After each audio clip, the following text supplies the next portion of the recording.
अस्सलाम वालेकुम, welcome to my YouTube channel. जी, तो इस वीडियो में हम देखेंगे कि हमने लिप्स किस तरह बनाने हैं, ये स्टेप बाय स्टेप। तो this will be very helpful for you इंशाल्लाह। वीडियो स्टार्ट करने से पहले अगर आपने मेरा यूट्यूब चैनल सब्सक्राइब नहीं किया तो कर लें ताकि आपको इस तरह के वीडियोस मिलती रहें। बाकी स्टार्ट करते हैं वीडियो। जी, तो ड्राइंग स्टार्ट होती है एक बेसिक स्ट्रक्चर के साथ, और स्ट्रक्चर के लिए कोई ऐसी पेंसिल यूज़ करें जो इरेज करना आसान हो। और स्ट्रक्चर के बाद हम शेडिंग स्टार्ट करते हैं, और शेडिंग के लिए हमने स्ट्रोक्स लगाने हैं, बहुत हल्के हल्के लेयर्स के हिसाब से जाना है। ये नहीं कि पेंसिल दबा के चलाएं, इससे वो डार्क तो हो जाएगी लेकिन इरेज करना मुश्किल होगी।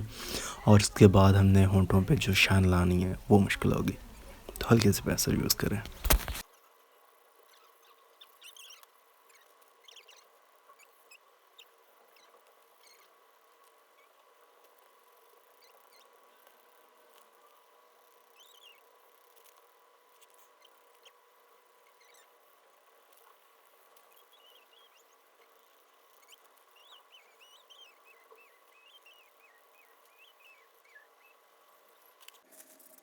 जी, तो एक लेयर देने के बाद हम ब्लेंडिंग स्टम्प के साथ उसे ब्लेंड कर देंगे, लाइक दिस।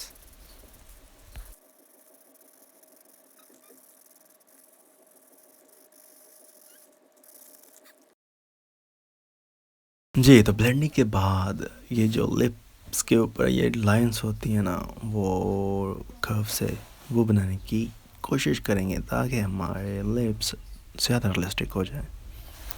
तो ये हमने थोड़ा टाइम कंज्यूमिंग है, लेकिन इस तरह करना है। लिप्स भी तो थोड़े रियलिस्टिक बनाने हैं, तो इस तरह हम करेंगे। अपर और लोअर लिप्स दोनों पे।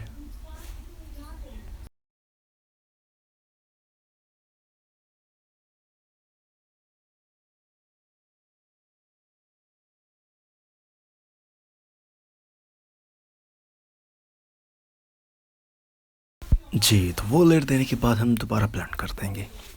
लेयर दूसरी आ गई हमारी। और इसके बाद हम डार्क पेंसिल यूज़ करेंगे। अभी मैं यूज़ कर रहा हूँ 8B।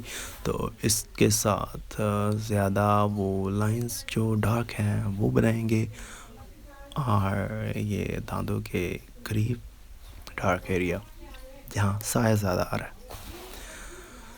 तो इस तरह बना के हमें काफ़ी रियलिस्टिक टाइप लिप्स मिलना स्टार्ट हो गए।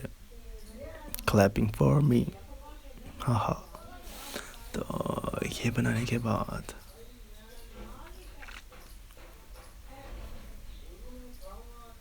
दोबारा ब्लेंड कर देंगे। थर्ड लेयर होगी हमारी, समझ गया। तो ब्लेंडिंग साथ साथ बहुत ज़रूरी है ताकि आपको एक स्मूथ स्ट्रक्चर मिले। इसके बाद हम मोनोज़ीरो इरेज़र यूज़ करेंगे। आप कोई भी यूज़ कर सकते हैं कट करके। तो बस इसका मकसद ये है कि बारीक वाइट लाइन्स लगानी है, इससे ज़्यादा इन्हेंस हो जाते हैं लिप्स। और ये जो शाइन आ रही होती है लिप्स के ऊपर, उसके लिए मोनोज़ीरो नहीं, इलेक्ट्रिक इरेज़र यूज़ करेंगे, या आप ग्लिटर वगैरह यूज़ कर सकते हैं, वाटर यूज़ कर सकते हैं।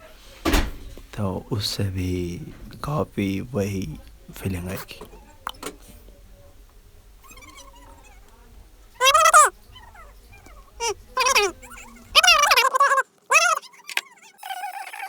जी, तो ये मेरी बनाई हुई इलेक्ट्रिक इरेज़र, और इसका हम कर लेंगे शार्प कटर के साथ। और इसके बाद वाइटनर की जगह ये यूज़ करेंगे, क्योंकि मेरे पास वाइटनर नहीं है, हाइलाइटर जिसे भी कहते हैं।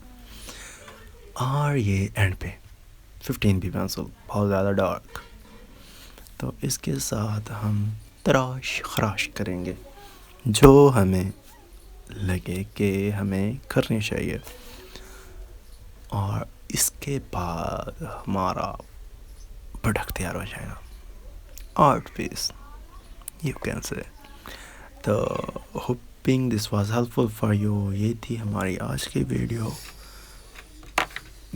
पसंद आई हो तो यूट्यूब चैनल को ज़रूर सब्सक्राइब कर लें ताकि आपको इस तरह की वीडियोस मिलती रहें। खुश रहें, आबाद।